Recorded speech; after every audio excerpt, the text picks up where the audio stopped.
Cab ఎక్కింది ప్రియ. వెళ్తున్న దారిలో సెలయేటి హోరు చెవులకు వినిపిస్తుంటే చల్లని పిల్ల తిమ్మెర తాకి పలకరించినట్టుగా ఇహలోకి వచ్చి చూసింది. సముద్రం ఉరకలేస్తుంది. వైజాగ్ బీచ్ అది.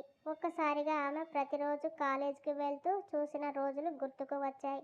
ఆమె ఊరు నుంచి డైలీ గంట ప్రయాణం బస్సులో.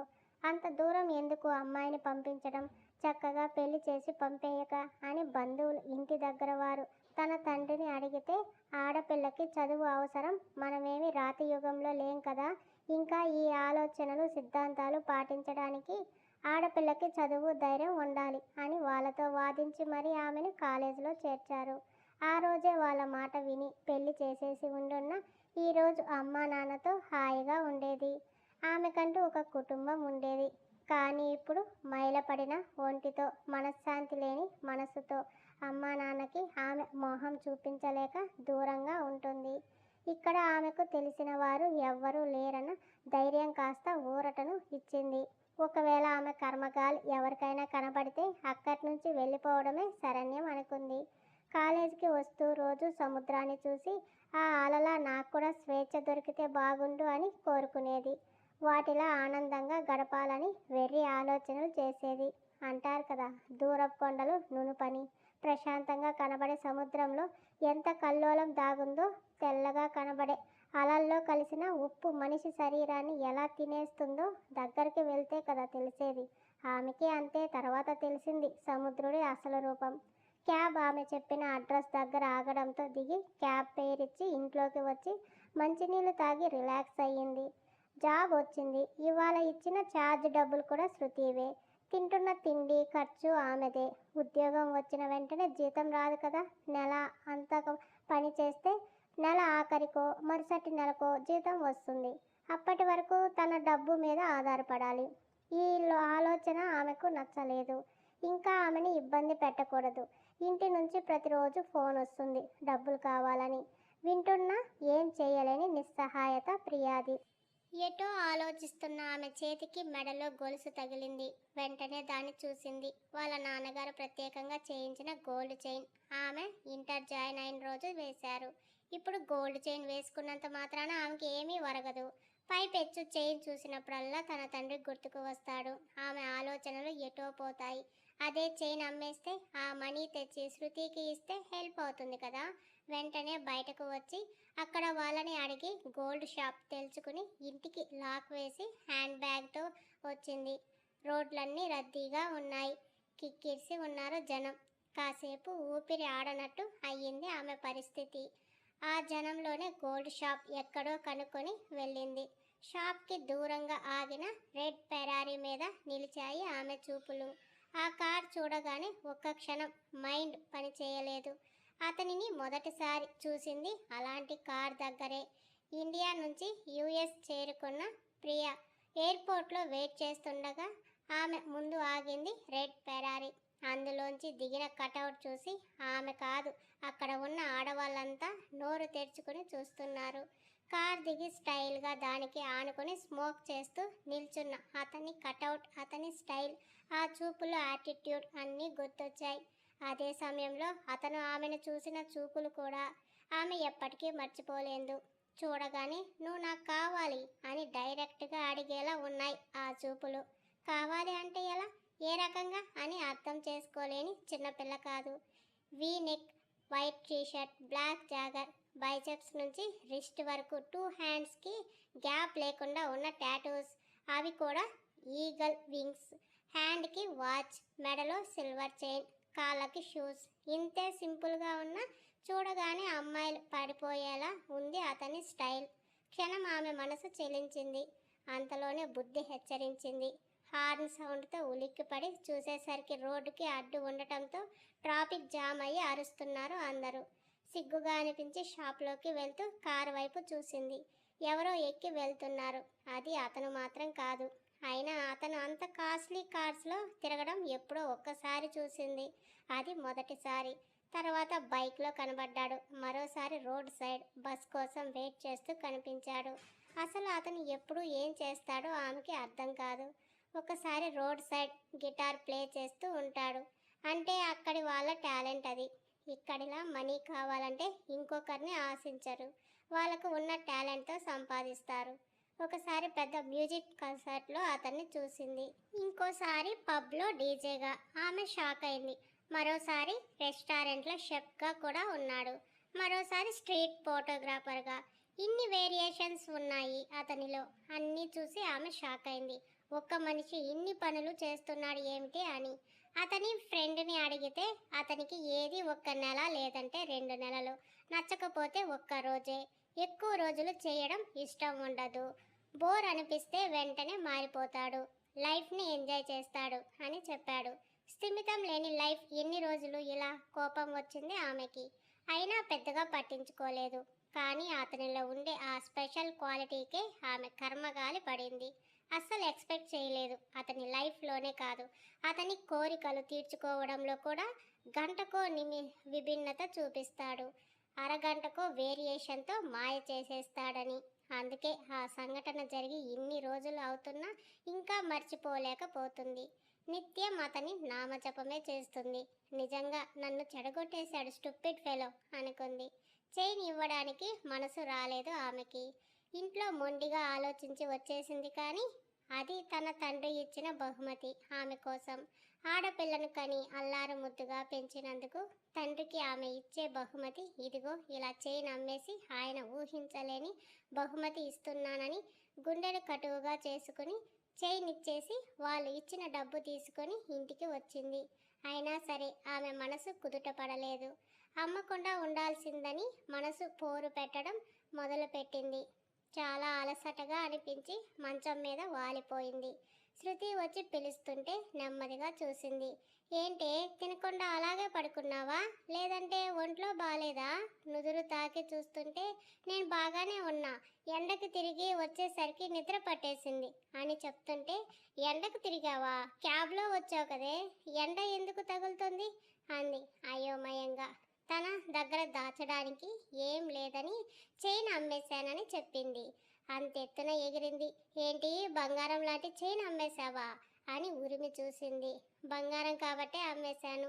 ఆ చైన్ చూసినప్పుడు తనేం తప్పు చేసిందో గుర్తు చేస్తూ ఉంటుంది. చేజారిపోయిన దాన్ని తీసుకురాలేను. కనీసం భవిష్యత్తును అయినా బాధ లేకుండా గడపాలని ఉందని ఆమెతో చెప్పలేక అవసరం కోసం అమ్మేశాను శృతి అంది. అంత అత్యవసరం ఏమొచ్చిందే నీకు అంది ఇంకా కోపంగానే చూస్తూ. జాబ్ వచ్చిందని సంబరం కాదు కదా, షాపింగ్ ఉంది. ఇవాళ ఇంటర్వ్యూకి కూడా నువ్వు ఇచ్చిన డ్రెస్ వేసుకుని వెళ్ళాను. ఆఫీస్కి వెళ్ళేటప్పుడు మంచి డ్రెస్సులు లేకపోతే ఎలా? ఇంకా నీకు ఖర్చులు కూడా ఎక్కువ అవుతున్నాయి. కొంచెం సహాయంగా ఉంటుందని ఈ పని చేశాను. ఏం కాదు. ఇప్పుడు అది నా మెడలో లేకపోతే వచ్చే నష్టం ఏమీ లేదని శృతి చేతిలో డబ్బులు పెట్టి తీసుకోకపోతే నేను ఇప్పుడే ఇక్కడి నుంచి వెళ్ళిపోతానని లాక్ చేసింది. కొట్టేలా చూసింది. నవ్వుతూ ఇవాళ చాలా ఆకలిగా ఉంది శృతి. నైట్ వరకు అన్నీ చూసి ఇష్టమైనవి తిని ఎంజాయ్ చేయాలి. వెళ్దామా అంది ప్రియాని చూస్తూ. వచ్చిన ఇన్ని రోజుల్లో ఇవాళే నీ ముఖంలో సంతోషం చూస్తున్నాను. తప్పకుండా వెళ్దాం అంది. థ్యాంక్ యూ, నేను వెళ్ళి ఫ్రెష్ అయి వస్తానని వాష్రూమ్లోకి దూరింది. నిజానికి చైన్ అమ్మడం ఆమెకు కూడా బాధగానే ఉంది. కానీ అది చూస్తే నాన్నే గుర్తు వస్తారు. వాళ్ళ పెంపకాన్ని ఆమె తెచ్చిన మచ్చ గుర్తొచ్చి అనుక్షణం ఆమెను వేధిస్తూ ఉంటుందని మనసుని కటువుగా చేసుకుంది. శృతి కూడా ఫ్రెష్ అయి వచ్చాక ఇద్దరు క్యాబ్ బుక్ చేసుకుని సిటీ వీధులన్నీ తిరిగి కావాల్సినవి కొనుక్కొని ఇష్టంగా తిని ఇంటికి వచ్చారు. Joining day. ఉదయమే లేచి తలారా స్నానం చేసి ఇంటి దగ్గర ఉన్న ఆలయానికి వెళ్ళింది. ఏం కోరుకోవాలి ఆమెకే తెలియలేదు.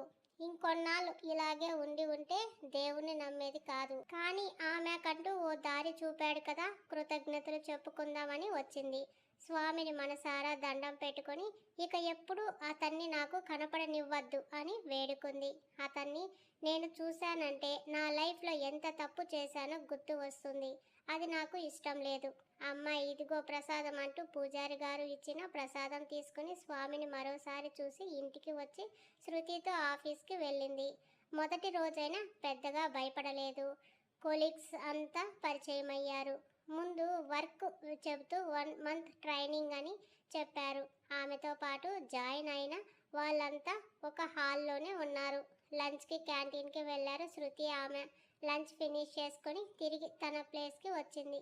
శృతితో ఉండి తనని ఇబ్బంది పెట్టడం కన్నా విడిగా ఉంటే మంచిదేమో అనిపించింది.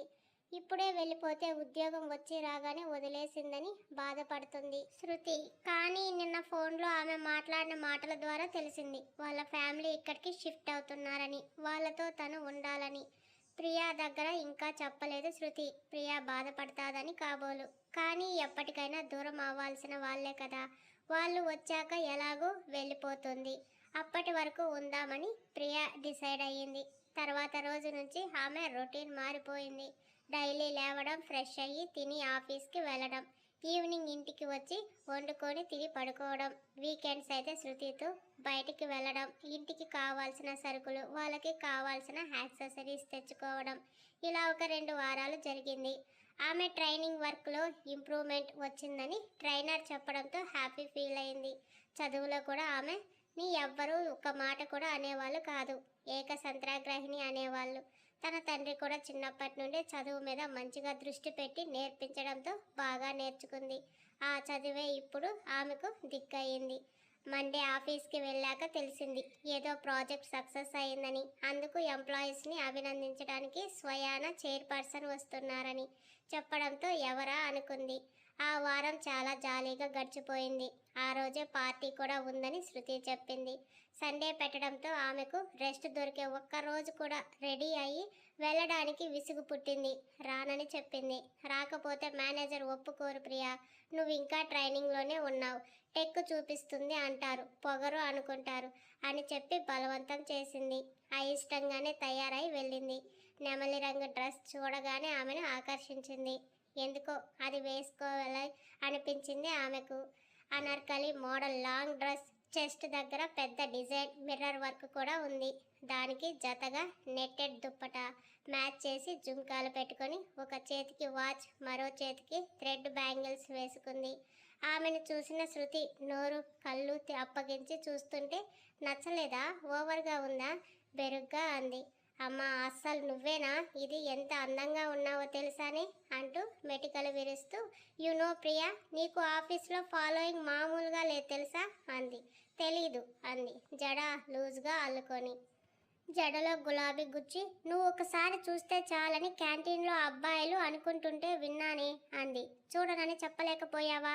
ఆమె వెటకారానికి నవ్వుతూ, నీతో అంత ఈజీ కాదే బాబు, సరే పద టైం అవుతుందని కీస్ తీసింది. ఇద్దరు స్టార్ట్ అయ్యారు. ఆఫీస్ మొత్తం మంచిగా డెకరేషన్ చేశారు బెలూన్స్తో. సీనియర్ ఎంప్లాయీస్ అందరూ బొకేలతో పూలమాలలతో వెయిట్ చేస్తున్నారు. శృతి ఆమె చేతికి ఒక దండ తీసుకొచ్చి ఇచ్చింది. అరే నాకేం తెలుసు, నేను ఎలా వేస్తాను అంది ఆమెని విసుక్కుంటూ. తెలియదు కాబట్టి తెలుసుకో, తప్పేముంది అంది. అసహనంగా ఫీల్ అయింది. నిజానికి ఆమెకు ఇలాంటివన్నీ నచ్చవు. ఒంటరిగా ఏకాంతంగా ఉండటమే నచ్చుతుంది. కానీ ఉద్యోగరీత్యా తప్పడం లేదు. బాస్ని ఇప్పటి వరకు ఎవరూ చూడలేదని అంతా అనుకుంటున్నారు. వింటూ రోజా పూలు దండలో రెక్కలు తీస్తూ ఏదో పరధ్యానంగా ఉన్న ఆమె చెవులకు తాకింది కార్ హార్న్. తలెత్తి చూసింది. రెడ్ ఫెరారీ గేటు దాటి దూసుకు వస్తుంటే ఒక్క క్షణం ఆమె గుండె ఆగినంత పని అయ్యింది. ఆ కార్ని చూడగానే ముఖమంతా చెమట్లు పట్టి అరచేతులు తడిచిపోతున్నాయి, కాళ్ళు వణుకుతున్నాయి. ఆమెకు తెలియకుండానే శరీరం ఆమె ఆధీనం కోల్పోతుంది. ఆ కారులో అతను ఉండకూడదు అని ఎన్నిసార్లు అనుకుందో ఆమెకే తెలియదు. మొన్న చూసింది ఇలాంటి కార్ని, అప్పుడు అతను కనబడలేదు. అంటే ఇప్పుడు కూడా అతను కనబడడా అని ఆమె కాస్త శాంతపరుచుకుంది.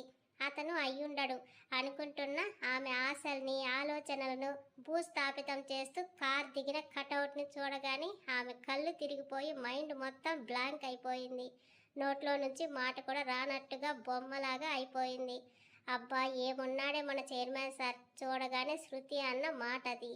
నేవీ బ్లూ కలర్ ఫుల్ షూట్లో ఎత్తుగా తెల్లగా ట్రిమ్ చేసిన బీట్, చేతికి రోలెక్స్ వాచ్, కళ్ళకి కాస్ట్లీ గాగుల్స్తో కార్ దిగిన అతన్ని చూస్తూ అక్కడున్న అమ్మాయిలు ఆడవాళ్ళు కళ్ళు నోర్లు వదిలేసి చూస్తున్నారు. కళ్ళకున్న గాగుల్స్ స్టైల్గా హెడ్ పైన పెట్టుకొని మేనేజర్ ఇస్తున్న బొకే తీసుకున్నాడు అతను. అవును అతనే. ఆమె మనసుని, ఆమె జీవితాన్ని అల్లకల్లోలం చేస్తూ నిద్ర లేకుండా చేసిన ఆ సకల కళావల్లభుడు. అతను ఆమె పని చేస్తున్న కంపెనీకి చైర్మనా? ఇది ఎప్పుడు జరిగింది? నాకు తెలిసి అతను ఇంత రిచ్ అయితే కాదు. అతని ఆలోచనలతో ఆమె ప్రతి నరంలో వణుకు మొదలైంది. ఆమె ఇక్కడ జాబ్కి రావడం వెనుక ఇతని హస్తం ఏమైనా ఉందా? అసలు ఎక్కడో అమెరికాలో ఉండేవాడు, ఇక్కడికి ఎలా వచ్చాడు? ఆమె బుర్ర తిరిగిపోతుంటే చేతిలో దండ పడేసి దౌడు తీసినట్టే ఎవ్వరికీ కనబడకుండా లోపలికి పరిగెత్తింది.